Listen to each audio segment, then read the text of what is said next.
you mentioned home insulation Yes. quite early on.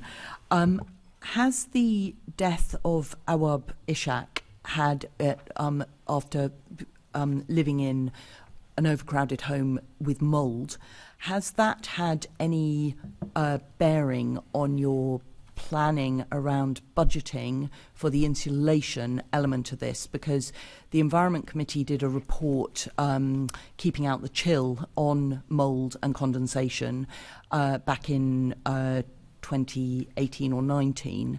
And there are ways with active ventilation of reducing the impact of mould in housing projects. We saw a brilliant project at Thamesmead where it had been done, but obviously that needs to be budgeted for. It's relatively low cost, but it would add slightly to the cost of every insulation project that happens, and also there will be a need for retrofitting existing homes in London to reduce. I mean, any of us who are councillors will have a casework load just full of cases of mould. So I just wonder if that has had any impact on your planning around insulation costs.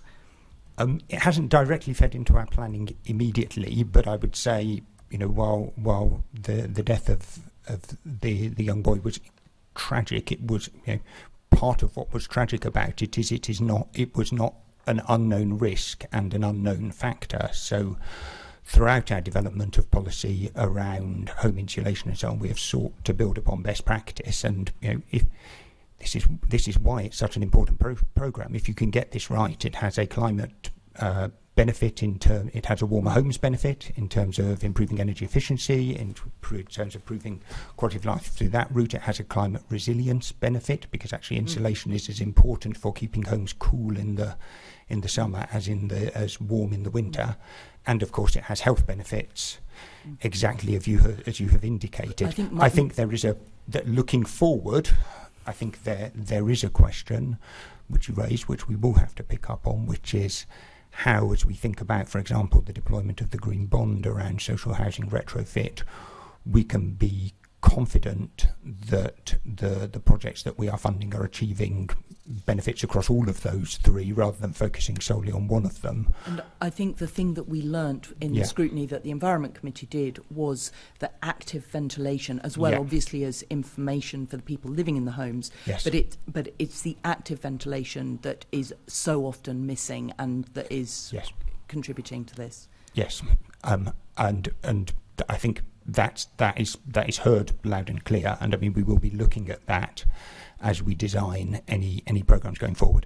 With regard to the government scheme, the sort of the warmer homes and so on, we are very constrained in terms of the kinds of measures that those can deliver, which is one of the challenges around delivering to the kind of constrained timescales that the government has put in place. But with regard to any insulation programmes that we fund or finance ourselves, we will want to look very closely at exactly that kind of issue, and the work of the Environment Committee will be really helpful in that. Thank you. Richard, do you wanted to come in? Yes.